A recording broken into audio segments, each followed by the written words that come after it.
Mas já tínhamos em 95 e continuamos a ter agora. E tínhamos também nos anos 80. Portanto, é uma evolução que praticamente não existe quando nós precisávamos ter uma linha que crescesse. Reparem como a Irlanda tem uma produtividade superior a 100% da média europeia, apesar da crise que estão a viver. Espanha tem muito acima e mesmo a Grécia, ainda que nós não possamos confiar muito nas estatísticas gregas, como sabemos, porque os senhores de facto não se portaram bem quando divulgaram as suas estatísticas, mas, enfim, admitindo que estas estatísticas não estão erradas, a Grécia também tem uma produtividade maior do que a nossa. Mas pior ainda, Malta, Chipre, Eslovénia, República Checa e Eslováquia, todos têm uma produtividade superior à da economia portuguesa. Ora, um país que é pouco produtivo não consegue nunca dar o salto e, portanto, este é o principal fator pelo qual nós não nos conseguimos desenvolver.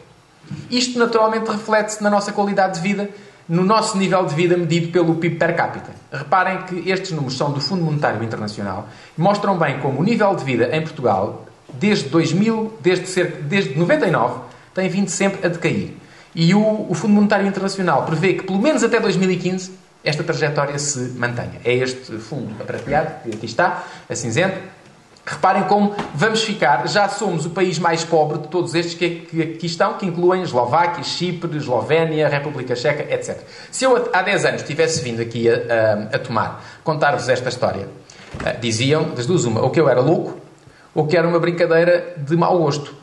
Infelizmente, passados 10 anos, nem uma coisa nem outra. É a realidade com que somos confrontados e isto é um cenário desolador. Reparem como a nossa linha é praticamente a única que desce. Podem dizer assim, bom, mas a Irlanda também teve aqui uma grande quebra. Sim, mas a Irlanda tem um nível de vida de 140% acima da média, de 40% acima da média europeia ou de 140%. Portanto, estão a ver que há situações diferentes. E mesmo Espanha e a Grécia têm um nível de vida que é algo superior ao nosso quando comparamos aqui estas linhas. Por outro lado, nós também nos tornamos um país menos competitivo e por isso temos estado a evoluir de forma mais negativa. Reparem, o ranking de competitividade do World Economic Forum mostra que entre 2004 e 2009 Portugal caiu 18 lugares na competitividade. Era 25º e passou para 43º. E tem uma série de países da União Europeia à sua frente. Isto reflete-se no nosso endividamento externo. O déficit externo, todos os anos, tem sido, desde 2000 até até 2010, à volta de 9% do PIB. Isto significa o quê? Que em todos os anos que passam, nós temos um avolumar do endividamento externo que corresponde a cerca de 9% da riqueza nacional. Isto é obra. Posso-vos dizer que é o pior registro da União Europeia. E isto porquê? Porque nós importamos muito mais do que exportamos. Ou, por outras palavras, nós consumimos muito mais do que conseguimos produzir. E um país que está sistematicamente a endividar-se, ano após ano, é evidentemente um país que não tem futuro.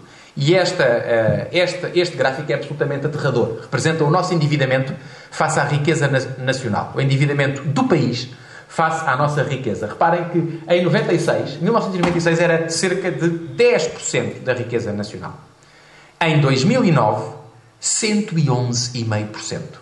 Isto significa que, se por hipótese absurda nós, em 2009, quiséssemos ter pago toda a nossa dívida externa, a riqueza produzida em 2009 em Portugal já não chegava. Já tínhamos aqui 11,5% que tínhamos que ir buscar a 2010.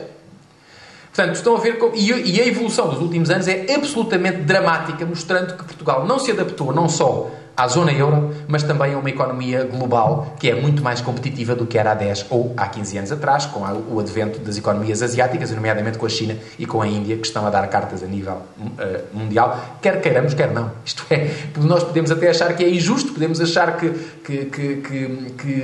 eles não cumprem as regras todas que deviam cumprir, em termos de formação de preços, em termos de salários, etc., de horários de trabalho, mas a realidade é esta. Portanto, ou nós nos adaptamos a este mundo, ou estamos condenados ao fracasso.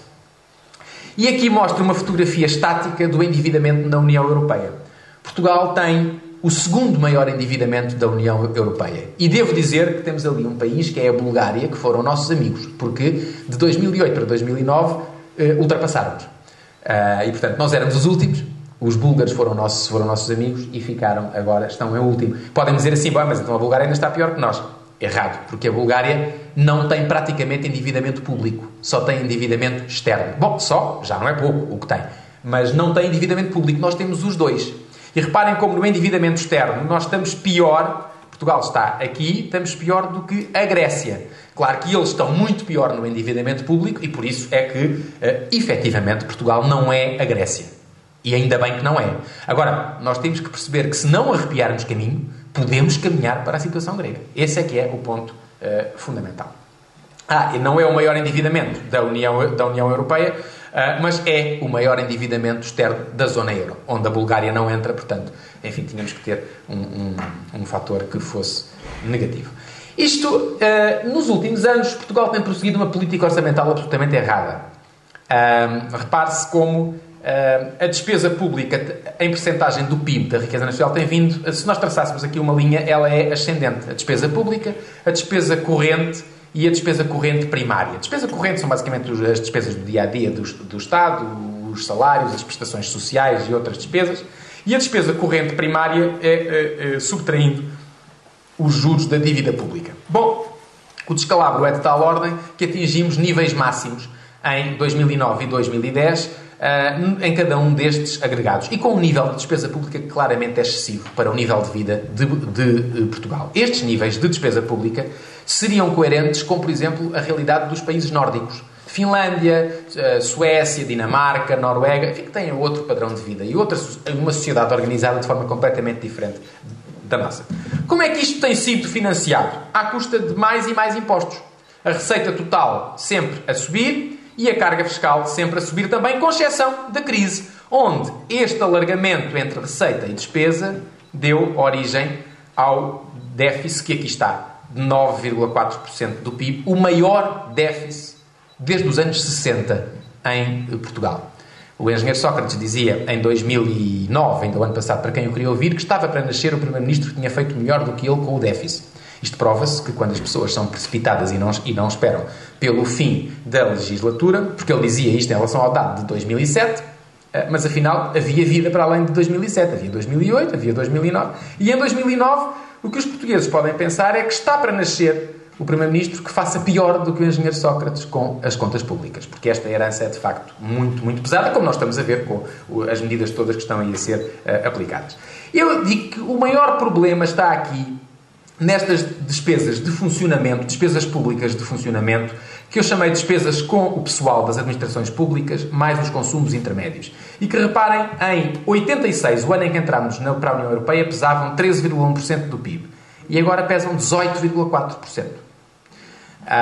E apesar de todas as reformas ou pseudo-reformas da administração pública que têm ocorrido, as despesas com pessoal, a verdade é que não têm evoluído, também cresceram imenso. E apesar de alguns projetos, algumas melhorias em 2006, 2007 e 2008, depois houve novamente, se calhar fruto das eleições, em 2009, não sei, mas houve aqui um retrocesso claro. E o mesmo nos consumos intermédios, que são as despesas de funcionamento do Estado. Sem mexer aqui, nós não vamos conseguir ir a lado nenhum. O déficit, já falei, é a herança do engenheiro Sócrates, é a sua coroa de glória, este déficit de 9,4. Depois, a projeção do PEC apresentava para um déficit de 8,5, isto era o que a Comissão Europeia estimava. Agora vieram dizer que vai ser 7,3. Bom, vamos ver se vai, já vamos ver as medidas. Mas mesmo em termos estruturais, ou seja, um déficit expurgado dos efeitos do ciclo económico, para não me virem dizer assim, mas isso é porque o senhor não entrou em linha de conta com a crise de 2009. Não, o efeito da crise já foi descontado. Mesmo assim, há uma deterioração de 3,2 para 8,2 em 2009. Portanto, aqui está uma fortíssima deterioração. Uma melhoria ligeira para 2010. A dívida pública também tem vindo a aumentar. Cá está. Já vai a cerca de 86% do PIB em 2010 e projeta-se um valor já acima de 90% ou próximo de 90% para 2011. São valores aterradores. Isto, só para terem uma ideia, o déficit público de 2009 significa que o Estado se endividou à razão de 1.750.000 euros por cada hora que passou em 2009. E o país endividou-se à razão de 2 milhões de euros por hora também em 2009. Isso é o que aqueles números querem dizer. É uma coisa pouca, como compreendem. E isto, portanto, estes números para a dívida pública é se eu não entrar com a chamada dívida pública escondida, que tem a ver com o endividamento das empresas públicas não financeiras e com os encargos em parcerias público-privadas e concessões, que são as tais parcerias público-privadas, que têm a SCUT, teriam o TGV,